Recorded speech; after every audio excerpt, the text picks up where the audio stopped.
All right, seventh grade. This is chapter 7, lesson 4, Independence and its Challenges. We're going to talk about the independence of the African nations in sub-Saharan Africa.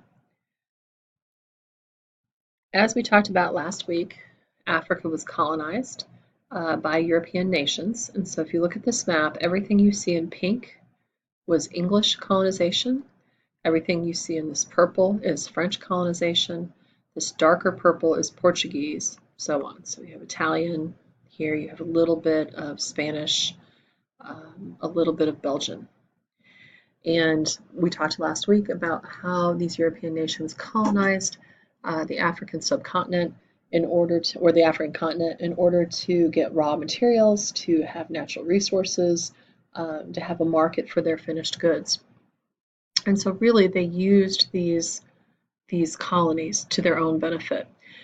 One of the things I like about this map is it shows you the railroads. And if you notice the railroads, they go from the interior to the coast. And the reason for that was they're bringing goods from the interior to the coast, where they would load them on ships, take them back to Europe.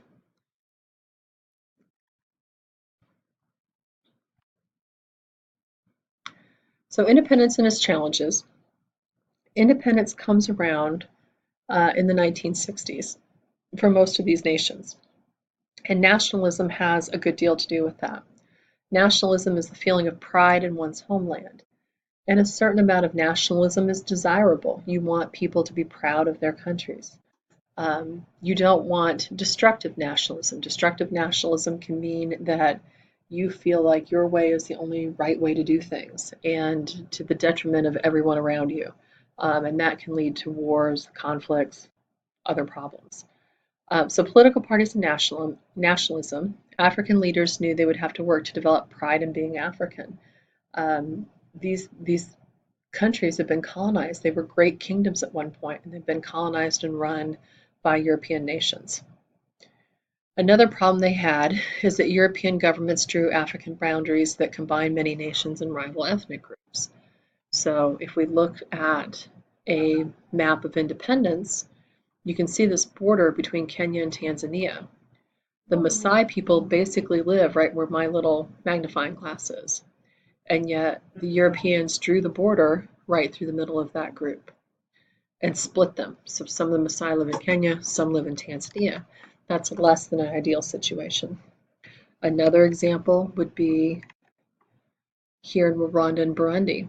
Two groups called the Hutu and the Tutsi that live in this area were rivals. They didn't like each other. And by 1991, 92, they had a bloody civil war. It was awful, and many were killed. They should not have been in the same country like that. So with independence, another reason independence comes about is the organization of political groups. And the ANC is the African National Congress, and it is formed in South Africa. So as early as 1912 in South Africa. The reason why the ANC gets so much attention is it is the political party of Nelson Mandela, and Mandela eventually becomes the first black president of South Africa. And they protested unfair treatment of South African blacks. What happened when South Africa had its independence, it gets it early, around 1910. The whites basically were left in control by the British, and they implemented a system called apartheid. Apartheid worked to keep blacks oppressed and subservient and discriminated against them. The ANC worked to end apartheid, so they called for a majority government that would represent everyone. They called for one man, one vote to allow Africans to vote, black Africans to vote in South Africa. Another political group that formed was the National Congress of British West Africa. They worked to gain rights, including the right to vote. Another theme that worked towards independence was Pan-Africanism. Pan-Africanism was the belief that all Africans should work together for their rights and freedoms. It stressed unity among all Africans regardless of their location. So pan meaning across, and kind of this idea of Africa for Africans rather than Africa for the Europeans. And Africa for Africans was led by a man named Leopold Senghor. He led a Pan-African movement through poetry and politics. He became the first president of an independent Senegal in 1960.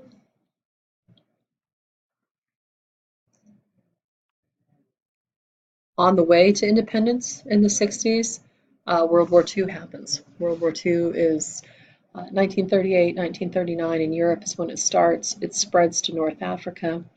Um, the reason it spreads to North Africa, you have two sides. You have the Allied powers, which are Great Britain, France, and the United States. You have the Axis powers, which are Germany, Italy, and Japan. And so the Axis powers of Germany and Italy invade North Africa, which was under British and or French control. So if we come back to our colonization map, here's all the French, here's the British. And so when they invade in this area, what they understand is that the British and the French will have to come defend their colonies. And if not, then, if they let the colonies fall, then they've taken over that land. And it will also then split up the fighting force that Britain and France has. So the African nations understood that this was not a good situation. They supported the Allies by providing rubber and other resources. They allowed them to use their airfields, and you have African soldiers serving in the British Army.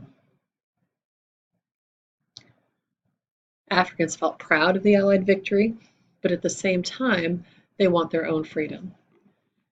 And so you have different paths. This should probably be different paths to independence. Don't know what happened there. But winds of change, and so this little list is really important. The first thing you have is public opinion turning against colonialism. Hitler did a lot of damage in Europe, and part of his goal was to take over surrounding countries. And so that makes it pretty unpopular to have colonies around the world. Another reason that things begin to change is Britain feels it's too expensive to have these colonies. You have to defend them, you have to govern them, and you're getting natural resources, but you could also get those through trade. So some of these colonies were given independence peacefully with minimal protest or conflict. Most are independent by the 1960s. So if you look at a map of independence, you can see 1960, 1960, 61, 64, 63, 60. Some of them very early, right? 1931. That's kind of a wrong date. It really should be earlier than that. Some are very late, 1990, 1975. So it really varies from region to region. But as you look around, you see a lot of dates around the 60s. Some of them took different paths. So for example, for Ghana, from Gold Coast to Ghana, Kwame Nkrumah led protests and boycotts. People refused to buy or use certain products or services within Ghana. It becomes very difficult, and so the British decide to let Ghana go. So Nkrumah was jailed, but Ghana receives independence. Nkrumah later becomes president, and that's true of many of these colonies. Whichever were the colonial leaders, they eventually become the political leaders of the new countries. For the war in Algeria, the French saw Algeria as part of France rather than a colony. That makes things different, right? France is very close. It's up here. So Algeria wasn't seen as a colony, but it was seen as an extension of France. That land belonged to France. The war began in 1954, lasted 8 years, and cost the lives of 100,000 Algerians, but they do eventually gain independence. Getting independence was a goal, but once that goal is attained, then there are challenges. One of the challenges being African leaders had little experience in self-government. So after 60, 70, 80 or more years of colonization, people that had experience in self-government had passed away. Another challenge would be colonial boundaries, grouping rival ethnicities, which led to further conflict. So at some points you had civil war within a country. You have rival groups struggling for control within a country. Kenya alone has 42 different ethnic groups. So 42 different groups of people that speak different languages, that have different histories, have different ideas about how things should be done. And there can be conflict there because what language do you teach in school? what kind of national holidays do you celebrate? All of those things can bring up conflict. In some cases, military governments took control, like in Uganda, which was not a good thing.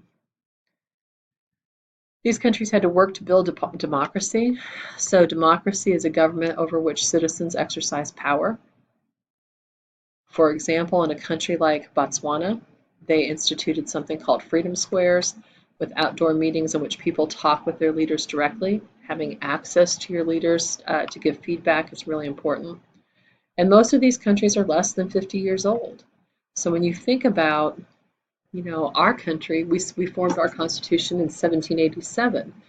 Well, by 1837, we were halfway to Civil War, and we had a war in 1860 that was significant, right? Civil War.